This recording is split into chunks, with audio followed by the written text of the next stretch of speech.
Ya, selamat sore semua. Nama saya Krisdina. Cuma biasanya ditulisnya Krisdina WM. Saya salah satu dosen di LSPA.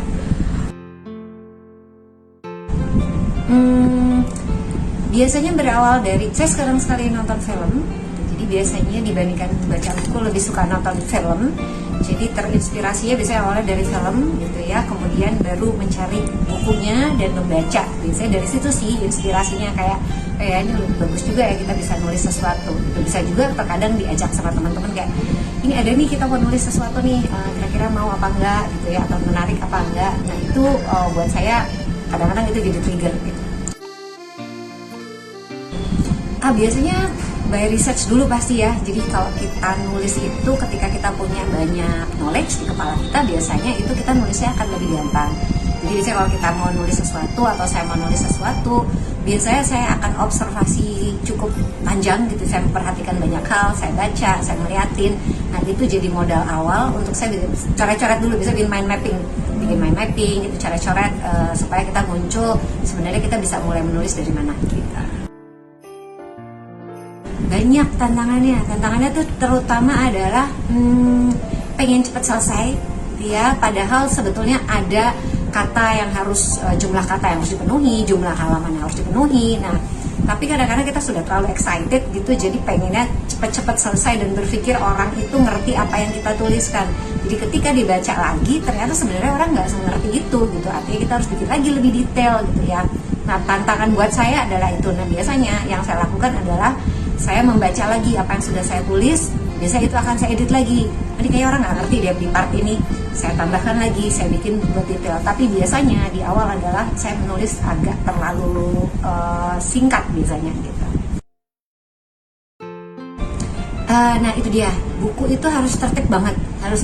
Walaupun misalnya kita punya target 10 halaman, atau sekitar berapa ribu kata misalnya ya, itu biasanya saya bagi dari per hari itu saya minimal harus menulis berapa. Terkadang sih juga lebih dari itu, bahkan bisa jadi kurang. Artinya kalau kurang saya punya hutang di kemudian harinya atau di jam berikutnya untuk bisa menuliskan sejumlah yang saya harus tuliskan.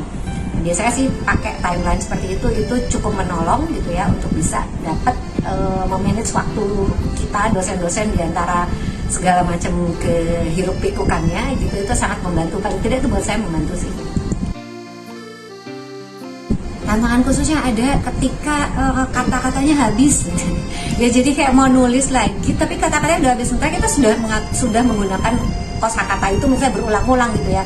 Nah itu biasanya mencari gimana ya caranya mengganti kosakata itu dengan sesuatu yang lebih menarik gitu. Nah itu yang buat saya tantangan tersendiri. Kemudian menceritakan sesuatu yang complicated menjadi simple, itu juga buat saya tantangan tersendiri.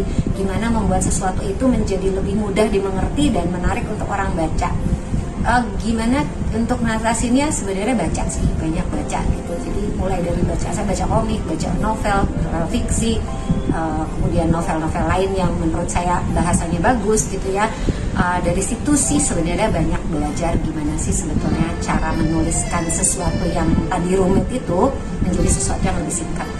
Intinya adalah makin banyak baca, makin banyak vocabulary di kepala kita, makin mudah harusnya itu ketika menulis sih. Oke, Bang. Saran untuk penulis pemula itu tulis aja apa yang ada di kepala kita. Jadi jangan kayak saya nggak tahu nih mau nulis ini dulu nanti salah nggak sih, nggak pernah ada tulisan yang benar atau salah, tapi tulisin aja semua yang adanya. Tapi biasanya yang saya lakukan ketika menulis dulu pertama awal itu adalah saya selalu bikin poin-poin.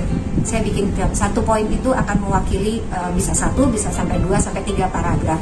Ketika poin-poin itu saya urutkan sudah enak dibaca, maka buat saya itu bisa jadi sebuah paragraf-paragraf yang disusun gitu. Tapi ketika itu belum enak, biasanya saya kutak-atik, diputar lagi, ditukar lagi urutannya. Nah itu rasanya buat ketika ingin memulai menulis itu sangat membantu dibandingkan kayak harus awal langsung bikin satu paragraf misalnya gitu. Nah itu agak lebih sulit dibandingkan ya udah bikin aja dulu poin-poinnya, habis itu jadikan paragraf-paragraf lalu dibaca lagi, dan ketika disusun itu bisa dikutak-atik susunannya.